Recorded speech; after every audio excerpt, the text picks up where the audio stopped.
بداية نتقدم من ضيفنا اليوم باعتذار رسمي نيابة عن الليكس.com، فهي على ما يبدو قرابة لا مفر منها بين الليكس ومرها والمر وسياسته.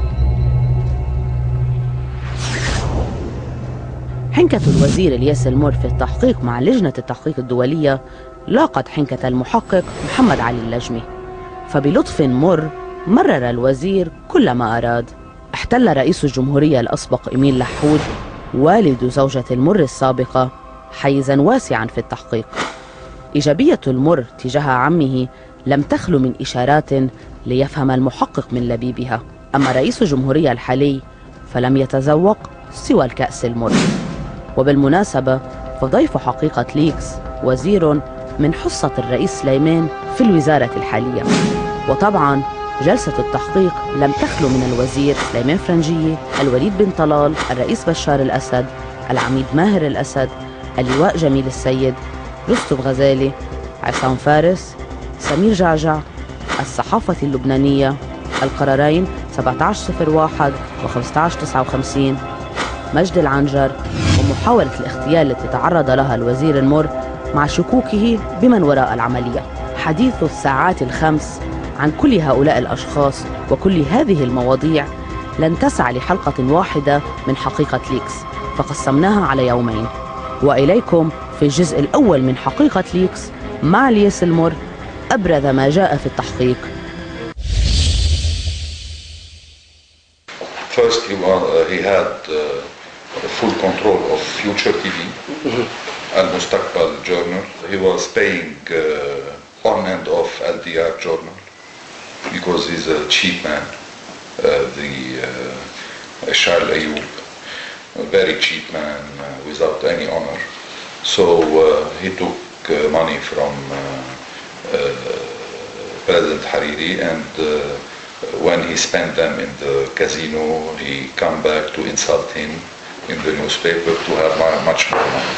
So this was his story. Then he had the Al-Shaq journal of Aouni al-Ka'ki. Aouni was also his man. The Liwa journal was also between his hand. Al-Nahar journal, he had 30 or 35% of the part of the journal. Antoine Choueiri, the media's man, and a certain team in the LBC was anti-Hariri. Marcel Ghanem and George was pro-Hariri friendship. So if you take the medias at the time, 80% of the medias was governed by Mr. Hariri, so they were attacking President Lahoud at full speed. You said this is Saudi problem, yes, and referring to the relationship between Mr. Hariri Prince and Talal, Walid bin Talal. Yes. According to what you knew, what is the problem? Al-Walid bin Talal at a certain moment thought that he wanted to make politics in Lebanon. Okay. So he got a Lebanese identity. Mr. Ilyas Harawi, President Harawi, made for him a Lebanese identity. And he thought at a certain time to get into politics, or some people were pushing him to get into. So Mr. Hariri was always looking at him. You know, it's a human and normal, but nothing more. Okay. And who were pushing Prince Walid bin Talal to be involved in Lebanese politics? Good question. I think I don't have firm information, to be very honest, but I was hearing that his relation with Syria was very good to 2003 and 2004. Okay. It was 2-3 years. Yeah. This game took place for 2 years, let's say. And when I was Minister of Interior, the Patriarch Sfair wanted to reopen the file of the people who get Lebanese nationality and didn't have the right. So when I opened the file of these people, I found that the identity that was made for Al-Walid wasn't valid. It was falsified. Yeah. Because Forged. Because he was named in this identity Walid al-Sulh, in the name of his grandpa from his mother. Mr. Hariri called me at the time and asked me to give him the file. I said no. This is the property of the Lebanese government. There is a court. I will form a judge committee of 10 judges, and I formed it. I took a cabinet decision. I was approached, I want to be very honest and clear, I was approached by Mr. Fadi Fawaz in October 2000. 1 month later, I was approached from Mr. Fawaz telling me that Mr. Hariri asked you if you are interested, you have a very big company of public works in Lebanon, and if you are interested for any kind of job in the CDR, he can tell the president of CDR to take care of your company. I said, my father and my grandfather gave me heritage that is enough to eat with my family and not sans mendier. Without going for any charity. Yes. So tell your boss that I'm not this kind of person, and if he wants a good relation with me, he can get it very easily at zero price with being respectful and correct. And I will be correct and respectful. I want to win his friendship and nothing more, for the good wealth of my ministry and my job. Immediately, Mr. Hariri called me, invited me to dinner, and said that Fawaz talked from his head. He wasn't in charge. President Lahoud, he was telling me that I don't want to have 3 years of extension. It is like President Tehrawi. My honor doesn't let me be like him. I don't want 3 years. It is very humiliating for me. This was in Friday. In Tuesday, so 3 days before the cabinet meeting, he knew that he will be for 3 more years. He went to my bungalow in the sea to have dinner. You know that it is now confirmed I will have 3 years like Ilyas Lahrawi. I said, yes, I knew. He said, what do you think? I told him, I want to talk to you in front of your family for the history. If I was in your place, I wouldn't accept. So you will have win on Hariri politically, because we get the cabinet decision, and when we will transfer it to the parliament, we will go to the parliament and say in front of all the deputy, I don't want, thank you. And if you will accept the amendment for the conduction of you for 3 years, it will be the end of your family politically, because you will stay 3 years being insulted by the medias. Hariri will attack you with the medias at 100%. He is backed by President Chirac, by the Saudis, by everybody. You cannot confront him.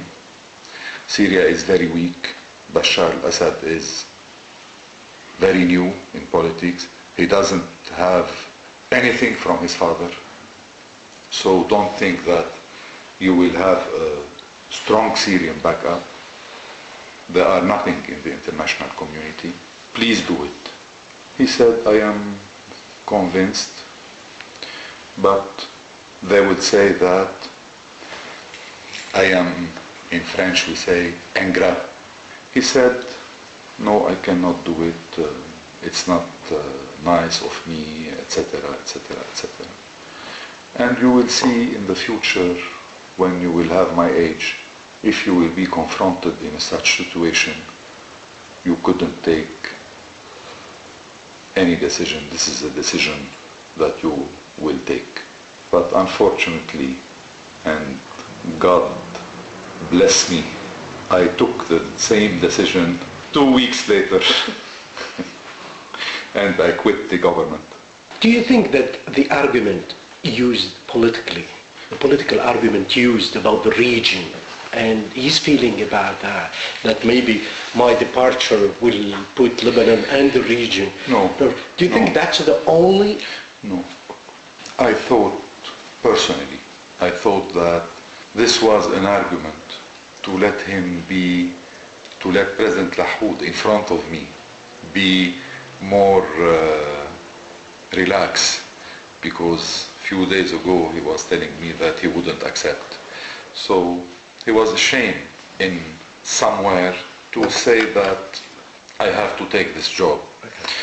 But I am sure that the relation between Assad and Lahoud had never been in, let's say, nothing by force until my resignation.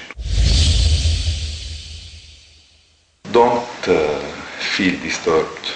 If you want to be called back, send a message through Jamil Sayed that you are accepting Sulaiman. He will call you 5 minutes later.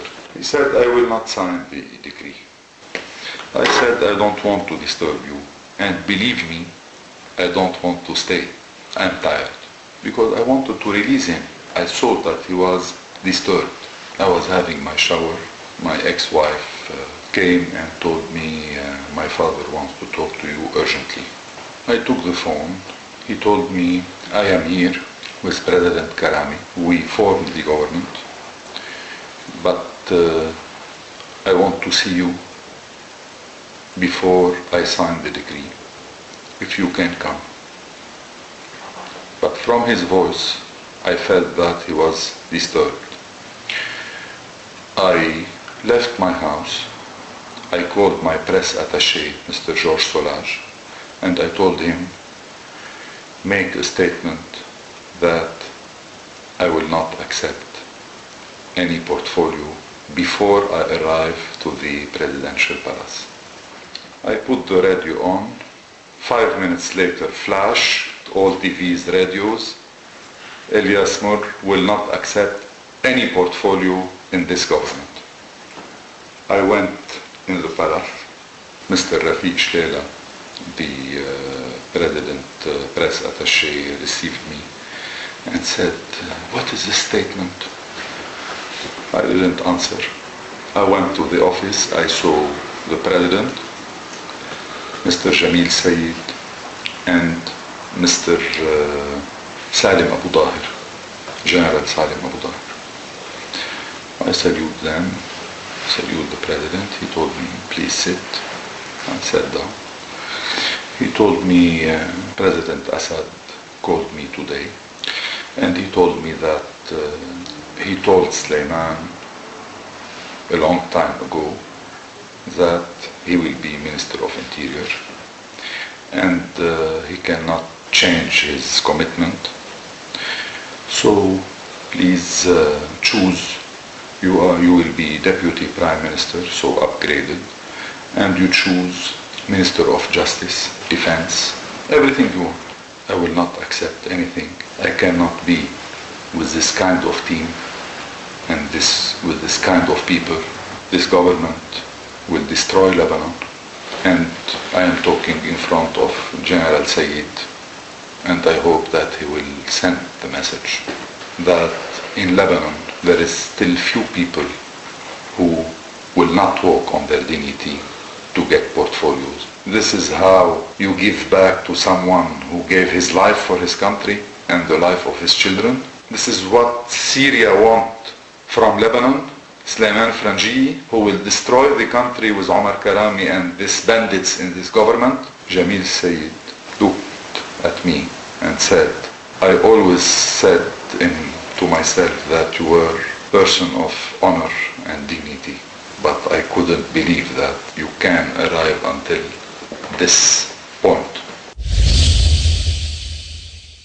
Second day, new government.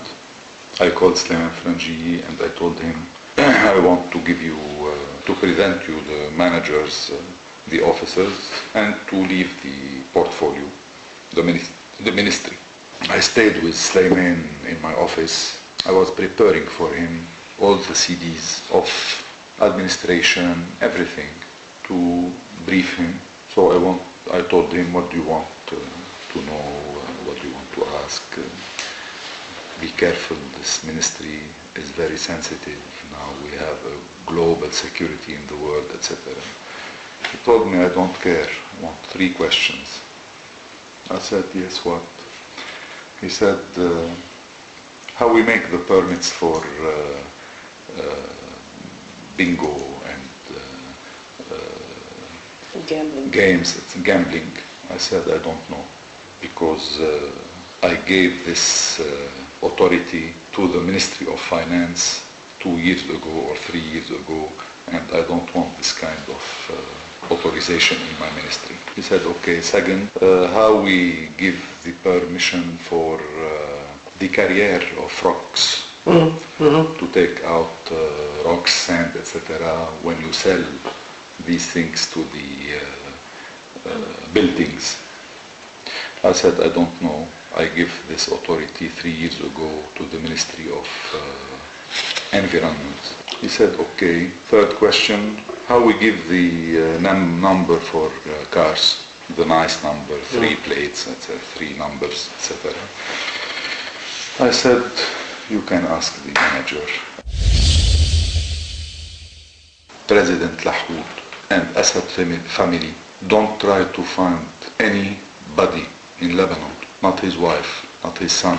Nobody can know, because President Lahoud is a very, very, very discreet man in talking about his meetings or information.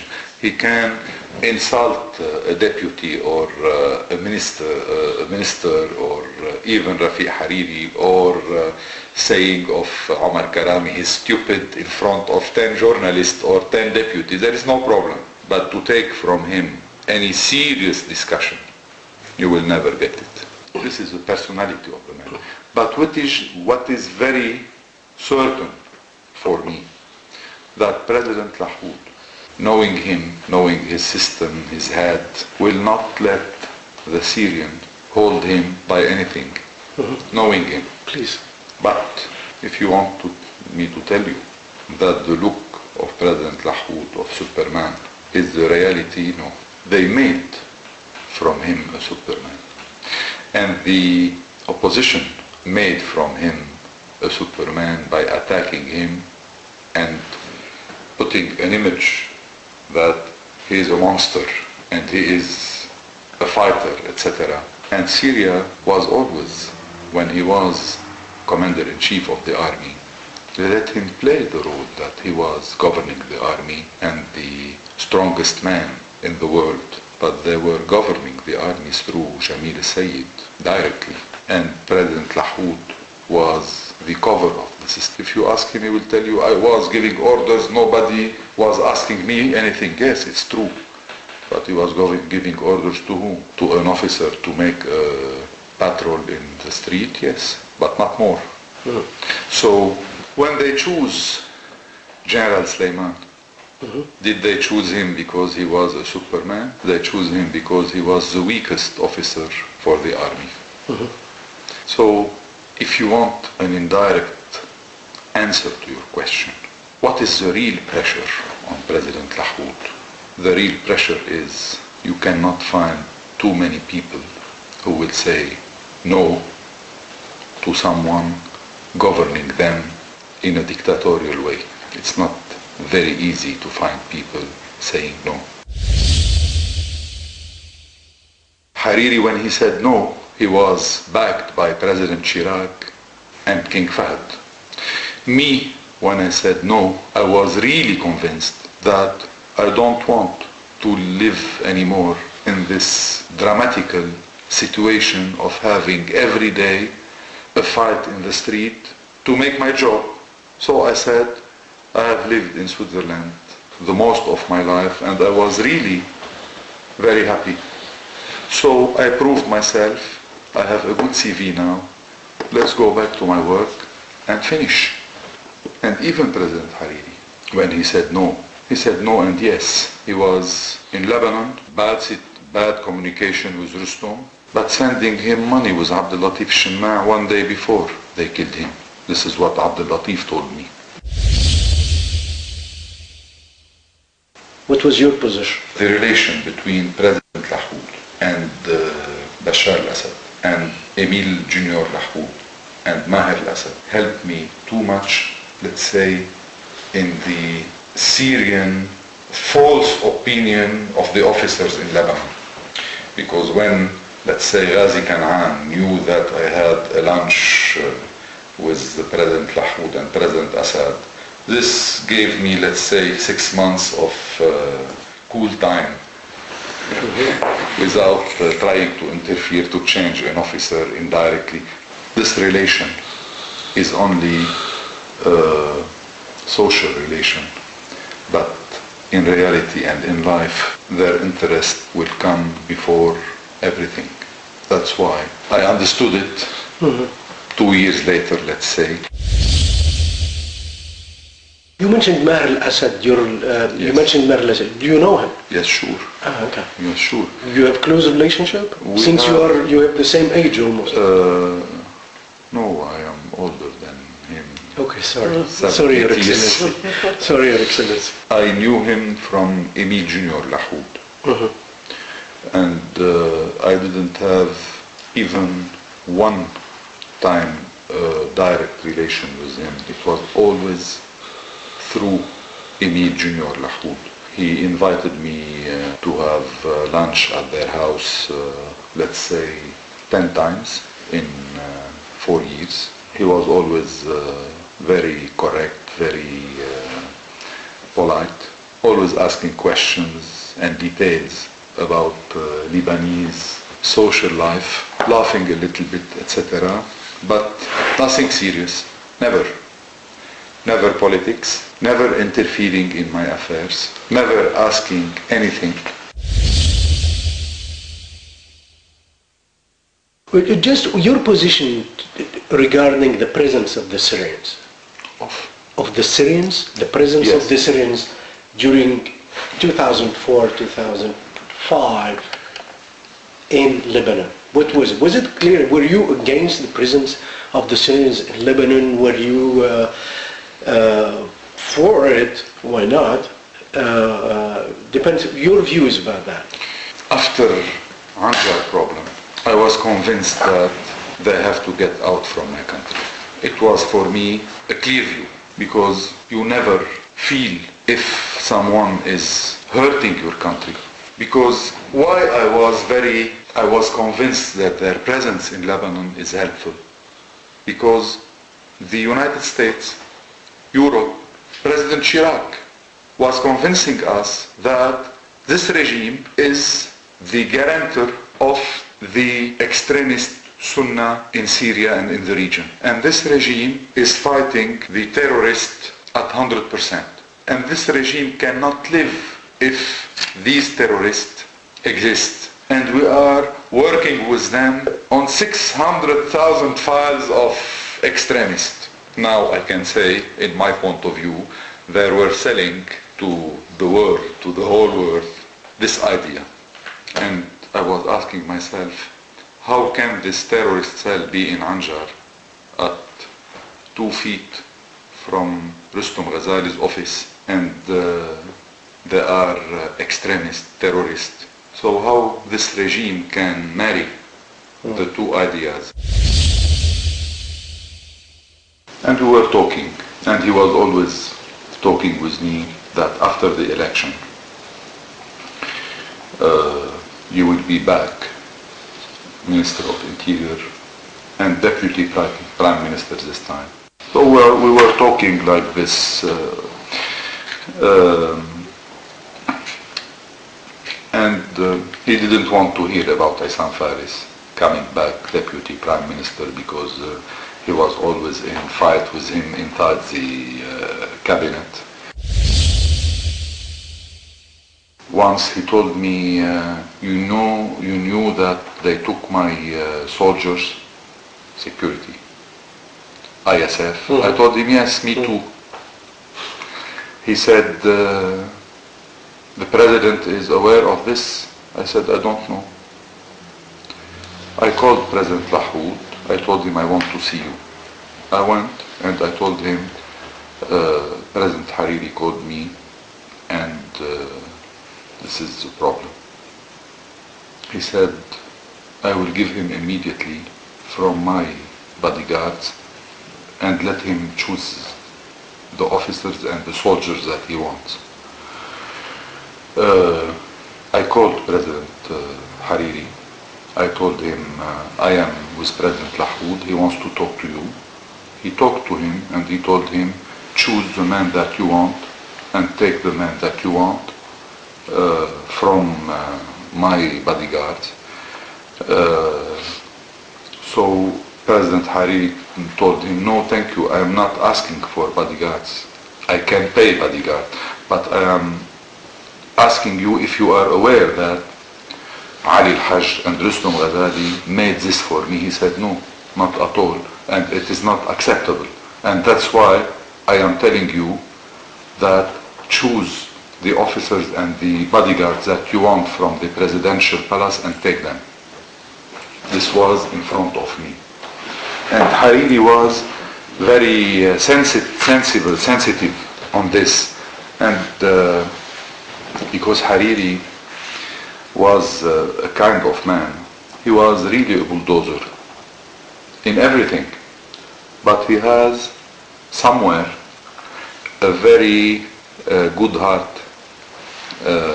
Good heart? Yes, good heart. Like a baby. When you make a jest with him, he never forget it. My initial question was, do you really, whom you think was behind drafting the, what is called... Stupidity of Rustam Ghazali. In 1701, earlier when you were explaining how you prepared drafting 1701, you mentioned yourself, Mr. Signora, His Mr. Excellency, Mr. Larsen. Yes, all of these people. So there was a counterpart, Lebanese counterpart, which is you and Mr. Prime Minister Signora. For 1559, who was the Lebanese counterpart? It's not the same situation. We were in the war. We were implicated in the war. I was, and I still, Minister of Defense, and Prime Minister Signora was Prime Minister Signora. So we were involved because I had to say, yes, I can send 15,000 men to the south and 8,000 men to the Lebanese-Syrian border. But we were fighting on one word there, one word there, one word there. This is why we were implicated in this. But personally, if President Chirac was behind the 1559, it wasn't because of Mr. Hariri's push. This is my point of view. Please, yes. It was a much bigger issue. Mr. Hariri was happy? Yes. Mr. Hariri perhaps talked to Chirac to put first of all no conduction to Emile Lahoud, perhaps. And perhaps his interference here made from him a major player in the 1559. Perhaps in this intervention. Or let's say, when you read the 1559 and you see first no extension to Emil Lahoud, you see Hariri. Sure. But the 1559 was made because of Hariri? Sure not. Hariri intervenes with Chirac to put the 1559 one more thing, the presidential election?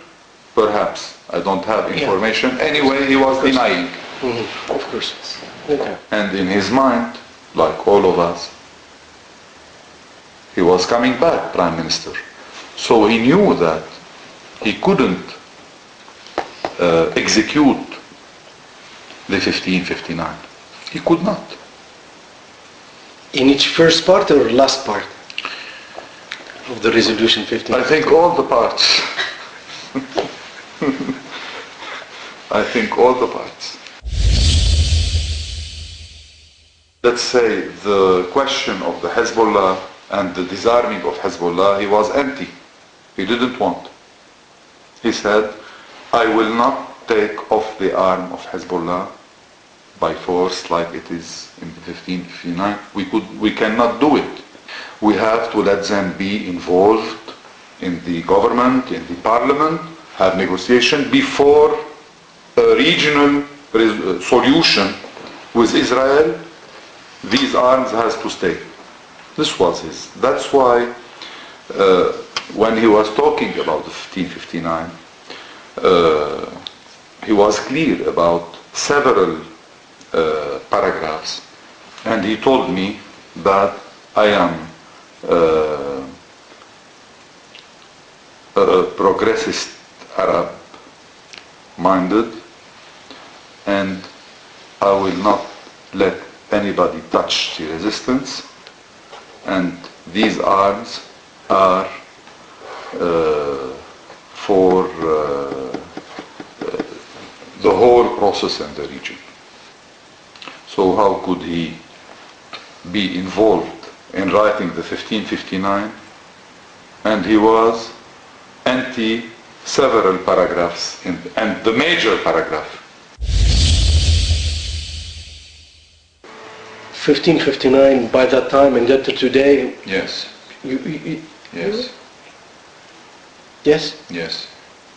Before, when it was? Yes. I was before, I am now, and I will be later for the future of my kids. I am with the 1701. I made it. No, that's and I will defend it as soon as I am Minister of Defense. The time that Hariri called you and mentioned that is President Lahoud aware that my guards That my guards have been taken away. Yes. Who made the decision to take those guards away? Rustum Ghazali and Ali Hajj executed it. Executed. Yes. This is what Hariri told me. Did Lahoud, the President, excuse me, Excellency. And excuse me, because when it happened, I knew from President Hariri that the Syrian called Wissam al-Hassan, who was at the time responsible of his security, to tell him that let them keep them, etc., etc. So perhaps it was a small message to let him talk with them. President Hariri told me, are you aware what you did? I said, about what? He said, about saying no to God. I said, who is God? I never say no to God. I pray every day. He said, Bashar al-Assad is thinking himself God. His father wasn't like that. He was very intelligent. You said no to God. So you have to be very careful to not, for your security. I told him, you too. He said, no, don't worry about me. the international community has warned Syria, and President Chirac, I think, has warned Syria, that if they touch me, it will be very dangerous. And that was in the restaurant, the famous Chinese restaurant in... With Mr. Hamoud. With Mr. Hamoud and Mr. Psat. And Mr. Flayhan. And Mr. Flayhan. I don't know if Mr. Psat is so politically... Okay. Okay. But Mr. Hamoud had big ears listening. Describe the relationship between Mr. Lahoud and Hariri. Let's say from the 1st of January 2004 and onwards. Let's say from year 2000. Please. From year 2000 till 2002, every day they were fighting. But the only fights were on economical files. President Lahoud is anti-SIF. This is his theory. I don't want anybody to touch the money of the country. Okay. This is his theory. And he thinks that every man who wants to pass a file in the cabinet is making a deal. Sometimes, perhaps it is true, but not all the times. But this is his culture. He hates money. He's allergic. And he was fighting every day with him on files. This was until 2002. When Hariri asked for me to be the go-between and to repair things, it goes well for 7-8 months. I told Hariri, please forget these files. There is in the country 1,000 issues. We have many things to do. All is really booming, etc. Forget this file. This man will not make privatization. He doesn't want. He thinks that this file is going to go for your son-in-law and to Mr. Miati, etc. He doesn't want. And so don't touch the privatization and the money files until the newspapers began firing on Hariri and on me, the pro-Syrians newspaper. President Lahoud then told Mr. Hariri that I don't want anymore a go-between, and let's play it constitutionally and politically in the cabinet.